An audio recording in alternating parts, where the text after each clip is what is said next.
안녕하세요. 배신의 장미입니다.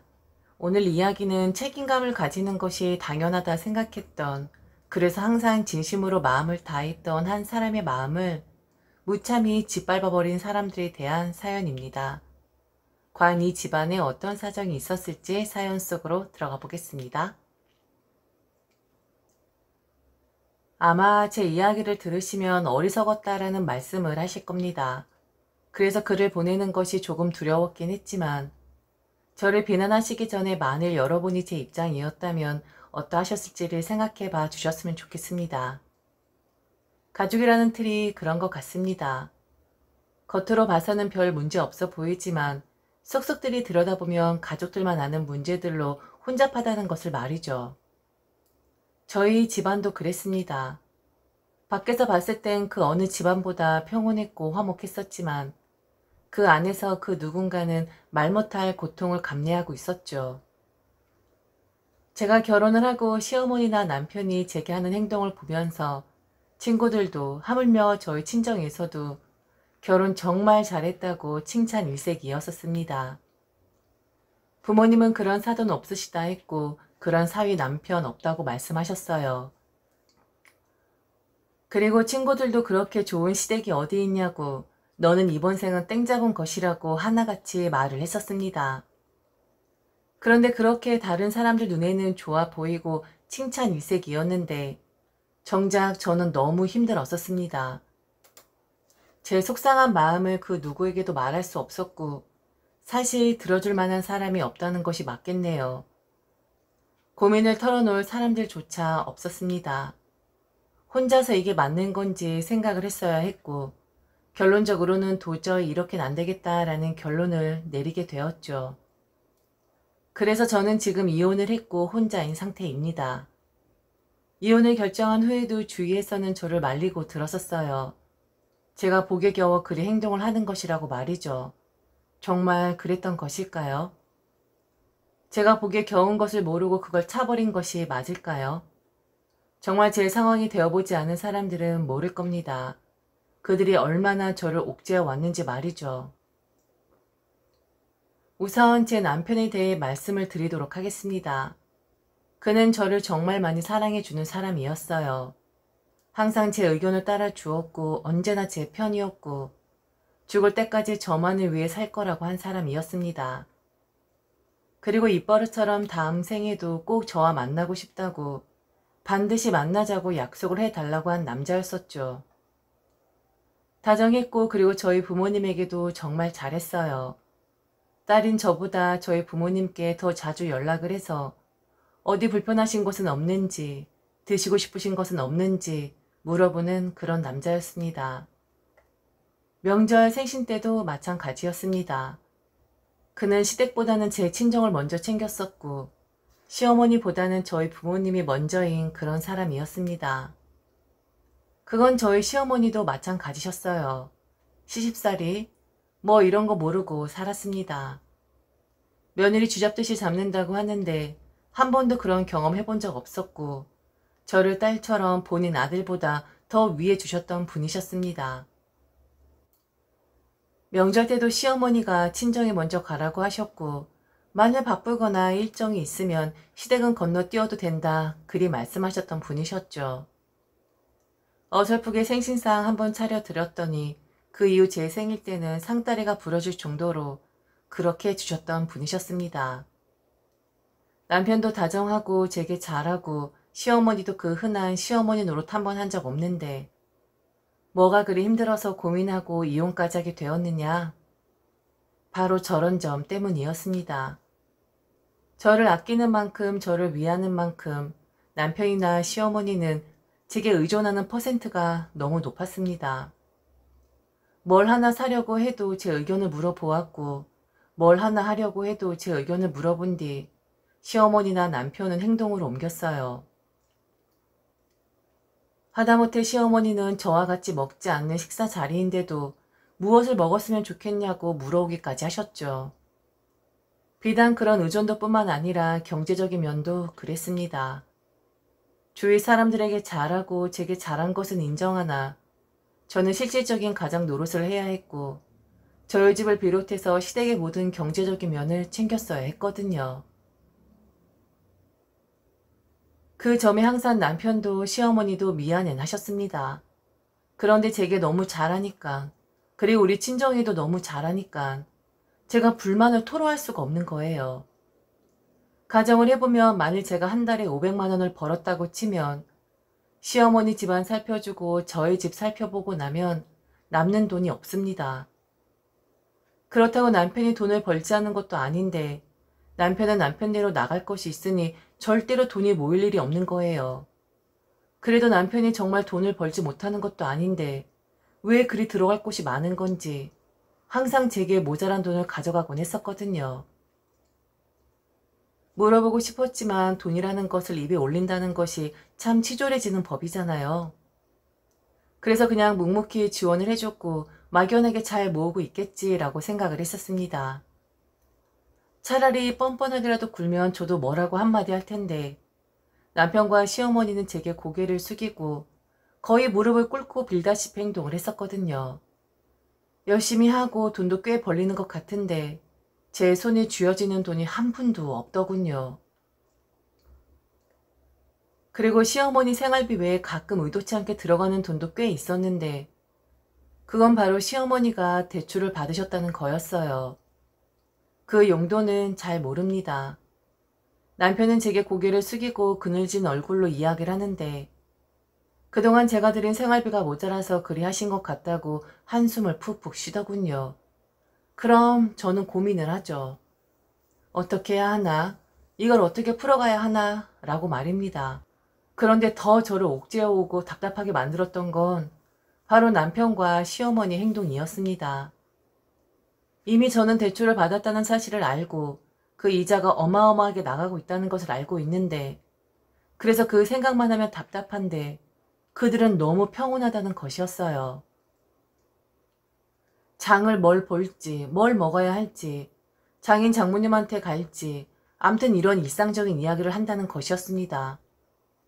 저는 그 대출 이야기를 듣고는 밤잠을 설치는데 말이죠. 결국 제가 시어머니와 통화를 해서 이야기를 합니다. 그럼 시어머니는 그냥 미안하다고 면목 없다고만 하십니다. 뭔가 제게 욕을 하진 않는데 어쩌다 보니 그렇게 빚을 졌고 이자 갚기가 너무 힘들어졌다고만 하시죠. 제게 딱 이런 걸 원한다라고 이야기를 하면 저도 뭐라 반박을 할 텐데 그냥 내내 죽는 소리만 하십니다. 그렇게 답답한 마음을 가지고 남편과 이야기를 합니다. 그럼 남편은 또 제게 미안해하고 면목없어하고 패턴이 시어머니와 똑같죠. 그럼 어떻게 하는 건데? 라고 제가 물으면 또 아무런 말을 하지 않습니다. 그리고는 자기도 모르겠다고 어찌 되었든 제게 받아간 돈으로 이자를 감당하시지 않겠냐는 말을 해댑니다. 속이 답답했어요. 저와 관련된 일 혹은 친정에 관련된 일에는 남편이나 시어머니는 자기들 일처럼 관여하곤 하는데 정작 본인들 일에서는 너무 소극적이었거든요. 특히 돈에 관련해서는 더 심했습니다. 그냥 이번 일은 저도 모른 척하고 싶었습니다. 아니면 어떻게 하자고 할지 기다렸는지도 모르겠어요. 그렇게 일주일 정도로 답답하게 지내고 있었는데 저녁에 남편이 제게 이야기를 하더군요. 오늘 시어머니와 통화를 했다면서 말입니다. 자기야, 너무 미안해. 오늘 엄마랑 통화했는데 정말 그런 빚은 왜 져가지고 그동안 들였던 생활비가 좀 부족하셨었나 봐. 그래서 한 푼 두 푼 융통하시다가 결국 그 빚이 불어난 거지. 그리고 엄마가 뭐 일을 하는 사람도 아니고 1금융권에서는 받을 자격도 안 되잖아. 그래서 2금융권에서 받으신 건데 이자가 좀 센 것 같더라고. 안 그래도 그 빚 혼자 갚아보려고 하다가 사기 당할 뻔했다 하더라고. 대환 대출 하시라고 했었나 본데 요즘 어른들 그런 거 잘 모르잖아.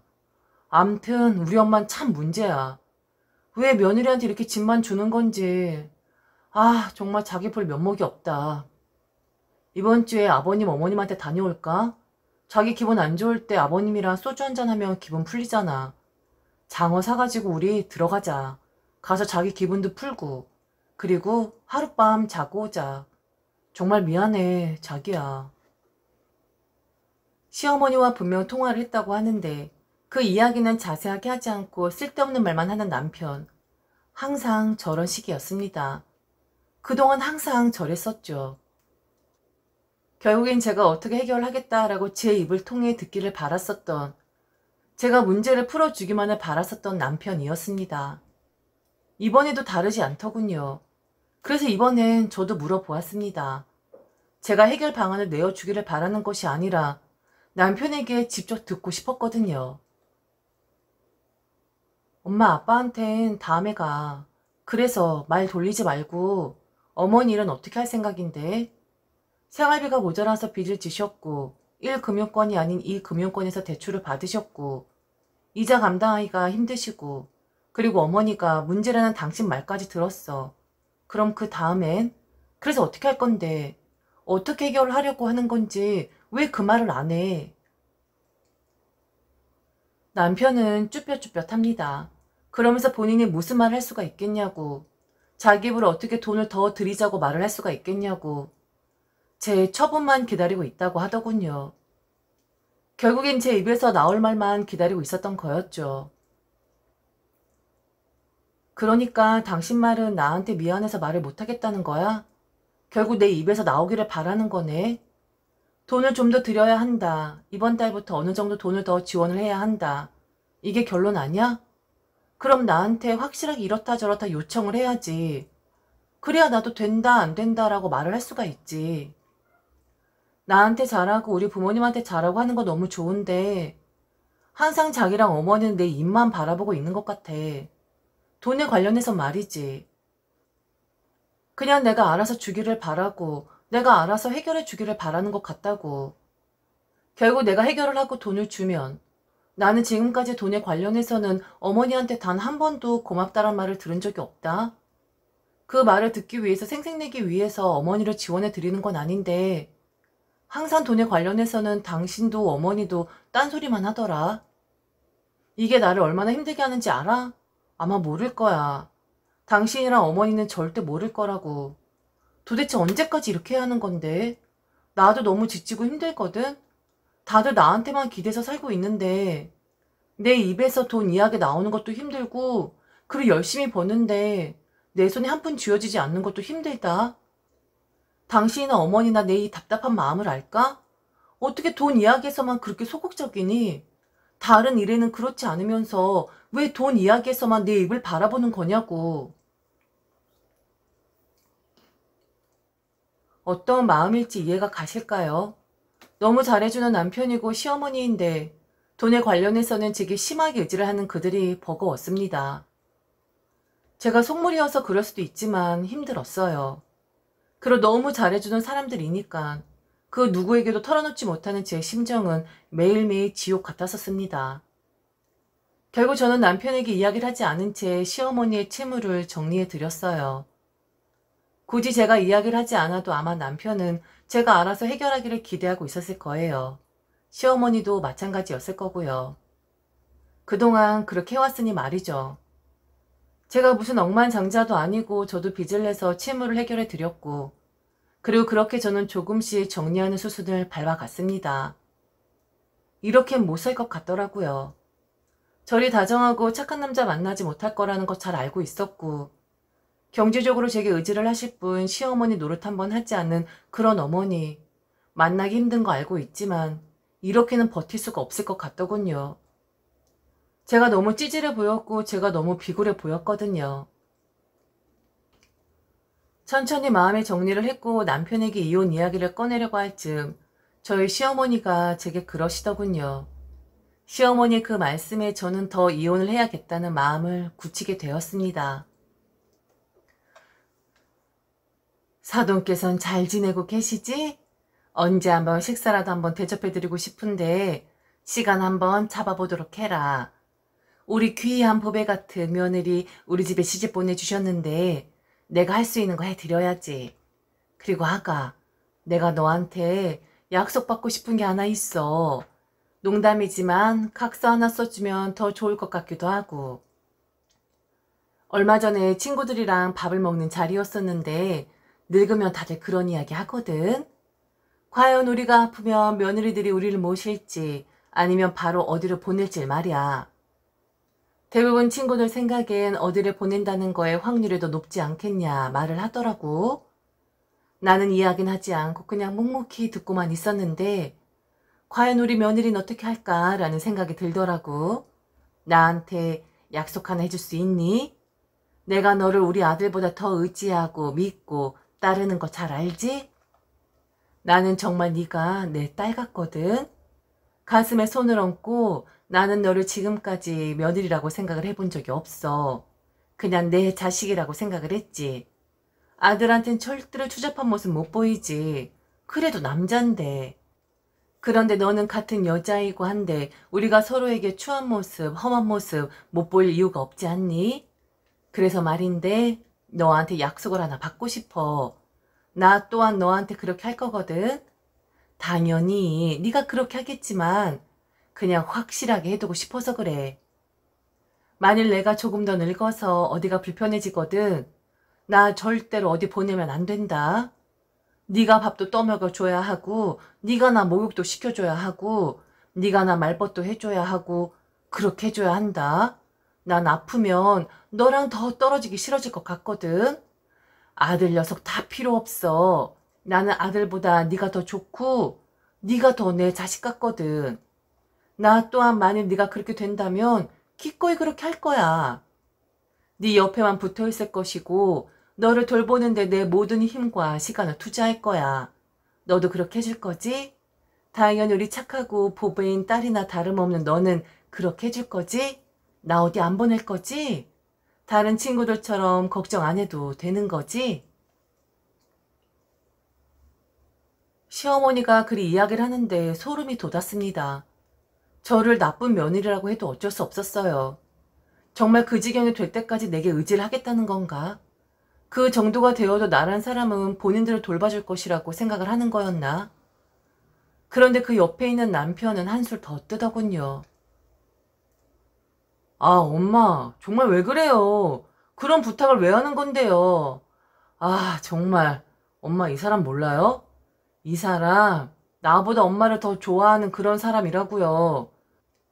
그리고 이 사람은 다른 며느리들이랑은 달라요. 사람 심성이 얼마나 고운데.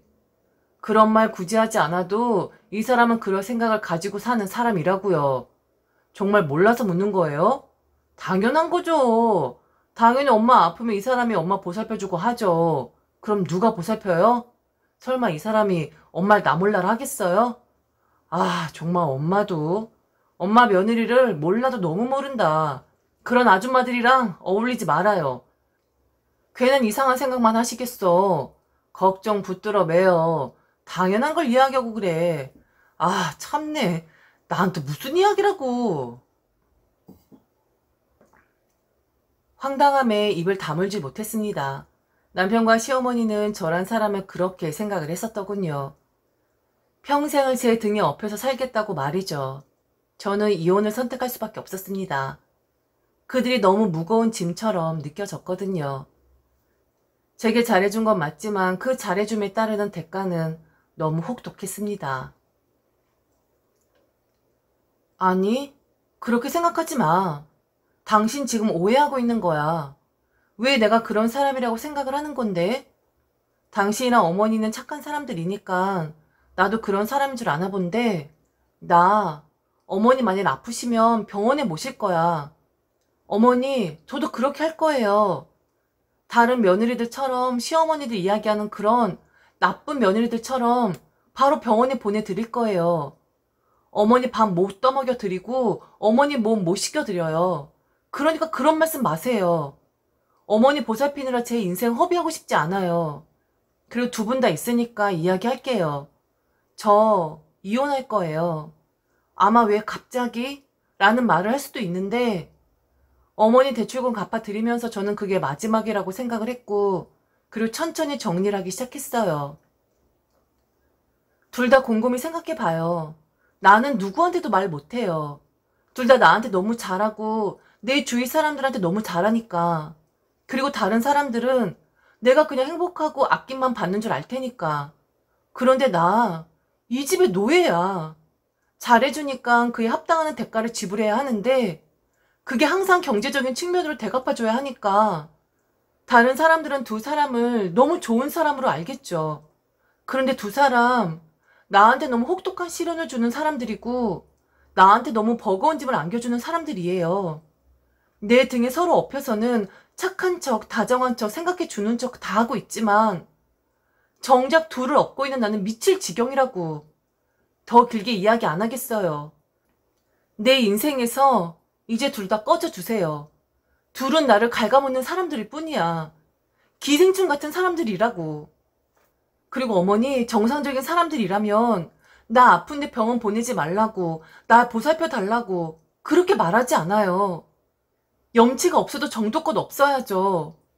며느리들한테 그렇게 말하는 시어머니 많지 않아요. 이혼하는 과정 쉽지 않았습니다. 매일같이 남편도 시어머니도 제게 빌었고 뭐가 그렇게 힘이 들었는지 이야기를 해달라고 했습니다. 그들은 모르고 있더라고요.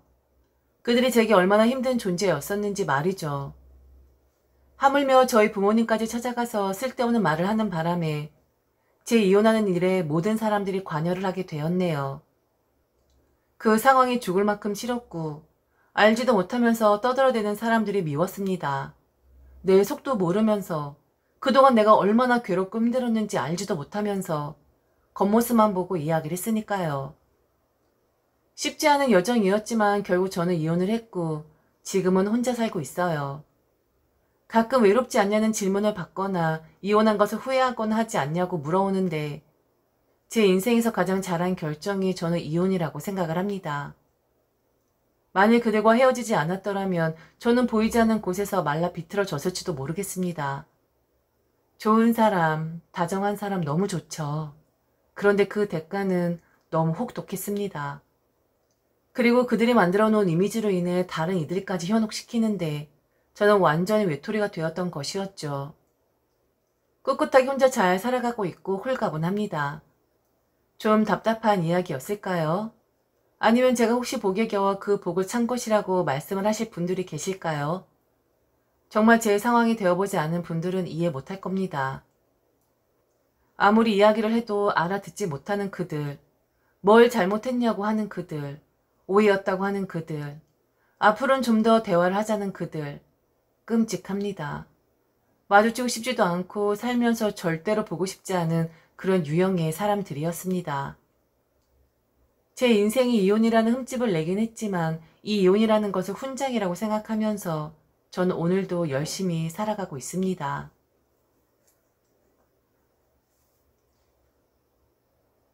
지금까지 들어주셔서 진심으로 감사합니다. 이상 배신의 장미였습니다.